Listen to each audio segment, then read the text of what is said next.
OBC front Madhya Pradesh द्वारा पिछड़ा अधिकार यात्रा निकाली जा रही है। इस यात्रा का एक चरण पूरा हो चुका है। इस चरण में ग्वालियर चंबल संभाग की 14 विधानसभाओं में किसान सभाएं और ओबीसी सम्मेलन हुए, जिसमें ओबीसी फ्रंट मध्य प्रदेश के संगठन प्रमुख दामोदर सिंह यादव ने अधिकार यात्रा का नेतृत्व किया। इस दौरान उन्होंने सभाएं करते हुए पिछड़ा वर्ग के अधिकारों को लेकर आम जनता के बीच माहौल बनाया है। इतना ही नहीं, उनकी इस यात्रा का ओबीसी वर्ग के लोग भरपूर समर्थन भी कर रहे हैं। दामोदर सिंह यादव ने पत्रकार वार्ता आयोजित कर कहा कि 29 फरवरी को उनकी यात्रा राजधानी भोपाल के सेकंड स्टॉप स्थित जयंती मैदान पहुंचेगी। ये यात्रा 27 फरवरी को दतिया से चलकर भोपाल आएगी, जहां बड़ा सम्मेलन किया जाएगा। इस दौरान अगर सरकार ने उनकी मांग नहीं मानी तो फिर 29 फरवरी को ही सीएम हाउस का घेराव कर विरोध प्रदर्शन दर्ज कराया जाएगा। को बहुत बहुत धन्यवाद शॉर्ट नोटिस पे आने के लिए। आप सभी से मैं लगभग 20 दिन पहले मुखातिब हुआ था और मैंने बताया था कि ओबीसी फ्रंट मध्य प्रदेश के तत्वाधान में मध्य प्रदेश में हम 5 मांगों को लेके पिछड़ा अधिकार यात्रा निकालने जा रहे हैं।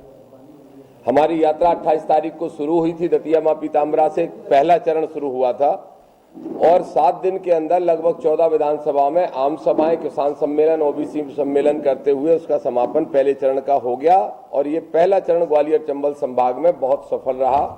किसानों का, पिछड़े वर्ग के भाइयों का, एससी के भाइयों का, सभी भाइयों का और मानवतावादी सामान्य वर्ग के भी भाइयों का, सभी का हमें जबरदस्त समर्थन मिल रहा है। मैं एक बार सिर्फ याद दिलाने के लिए बोल रहा हूं कि हमारी 5 मांगे थी। क्या पहली मांग हमारी है कि मध्य प्रदेश की सरकार तत्काल प्रभाव से जाति की जनगणना कराए और आंकड़े उजागर करे। दूसरी मांग है कि जब तक मध्य प्रदेश के अंदर जातिगत जनगणना नहीं हो जाती तब तक 27% आरक्षण अन्य राज्यों की तरह तत्काल प्रभाव से लागू किया जाए। तीसरी और सबसे अहम मांग है कि जिस तरह से हमारे एससी और एसटी के भाइयों को राजनीतिक आरक्षण दिया जाता है लोकसभा विधानसभा के अंदर, उनका आरक्षण जारी रखते हुए पिछड़ा वर्ग को संख्या की अनुपात में विधानसभा लोकसभा के अंदर सीटें आरक्षित की जाएं। चौथी मांग हमारी है प्रमोशन में रिजर्वेशन किया जाए और 5वीं मांग है किसानों की कर्जा माफी क्रेडिट कार्ड की जाए, कृषि क्रेडिट कार्ड की। इन मांगों को लेकर हम निकले थे, बड़ा जबरदस्त हमें जन समर्थन मिला। अब इसका दूसरा चरण, पहला चरण कंप्लीट हो चुका, दूसरा चरण 27 तारीख से दतिया से फिर से करने जा रहे हैं, जो 29 तारीख को, ये सिर्फ 3 दिन का चरण है, ये बहुत बड़ा और भव्य होने वाला है। 27 को हम फिर से दतिया से कम 100-200 वाहनों से निकलेंगे और रास्ते में लगभग 15 सभाएं, आम सभाएं करते हुए भोपाल 29 तारीख को पहुंचेंगे। प्रशासन को हमने अवगत करा दिया है, सरकार को अवगत करा दिया, मुख्यमंत्री के पीए सेक्रेटरी और सबको अवगत करा दिया है। हम 29 तारीख को भोपाल पहुंचे, हमारी यात्रा भोपाल पहुंचे, उसके पहले मुख्यमंत्री जी घोषणा कर दे, कम से कम जातिगत जनगणना की तो घोषणा तत्काल कर ही सकते हैं, उनके हाथ में है।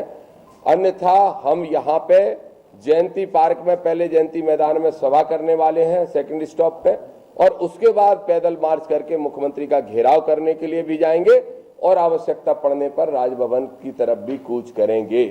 ये हमारा जो यात्रा है, ये एक तरह से एक अभियान है जागृति करने का पिछड़ों के अंदर, लेकिन हमें सड़क पे भी लड़ाई लड़नी पड़ेगी, इसलिए हमने इसको मिक्स करके ये स्वरूप बनाया है दूसरे चरण का। एक और इस प्रेस नोट के साथ साथ ये कार्यक्रम है जो हमारे दूसरे चरण का कार्यक्रम है, प्रेस नोट के साथ हमने संलग्न किया हुआ है। दूसरा विषय जो है वो एक और महत्वपूर्ण है। मैं देख रहा हूं आजकल पत्रकार वार्ता के अंदर कांग्रेस के युवराज राहुल गांधी जी हर जगह ये दिखाने की कोशिश कर रहे हैं कि वो पिछड़ों के बड़े हितैषी हैं।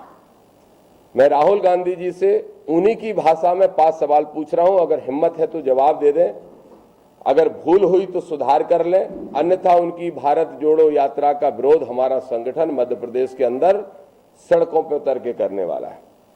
पहला सवाल राहुल गांधी से यह है कि आप इस बात का उत्तर दीजिए कि आप कह रहे हो कि मोदी गवर्नमेंट में कोई सेक्रेटरी नहीं है ओबीसी के, तो 2014 तक आपकी जब सरकार थी तो आपने मंत्रालय में कितने सेक्रेटरी ओबीसी के बिठाले थे? पहला सवाल।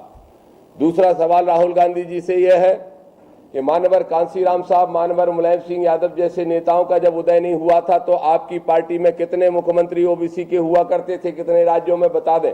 कितने केंद्रीय मंत्री आपने ओबीसी के बनाए थे? ये बता दें। तीसरा और सबसे अहम सवाल राहुल गांधी जी से यह है कि अभी जब 5 राज्यों के चुनाव हुए 4 महीने 3 महीने पहले, तो उन 5 राज्यों के चुनाव में आपने विधानसभाओं में कितने प्रतिशत टिकट पिछड़ा वर्ग को दिए? मध्य प्रदेश के अंदर जो टिकट 132 बनते थे ओबीसी के संख्या के अनुपात में, क्यों आपने सिर्फ 55 टिकट दिए? इसका उत्तर दे दें राहुल गांधी जी, इसका उत्तर दे दें कि क्या उनके अंदर ये साहस और हिम्मत है, अगर वो ओबीसी की बात कर रहे हैं तो, कि आगामी लोकसभा चुनाव के अंदर वो 50% से अधिक टिकट पिछड़ा वर्ग को देंगे? अगर नहीं देंगे तो नाटक बंद करें। एक और आखिरी सवाल, वो हमेशा ईवीएम की निष्पक्षता पे सवाल खड़े करते हैं, मैं भी करता हूं और सारे संगठन के लोग और पार्टी के लोग भी करते हैं। क्या राहुल जी में ये हिम्मत साहस है?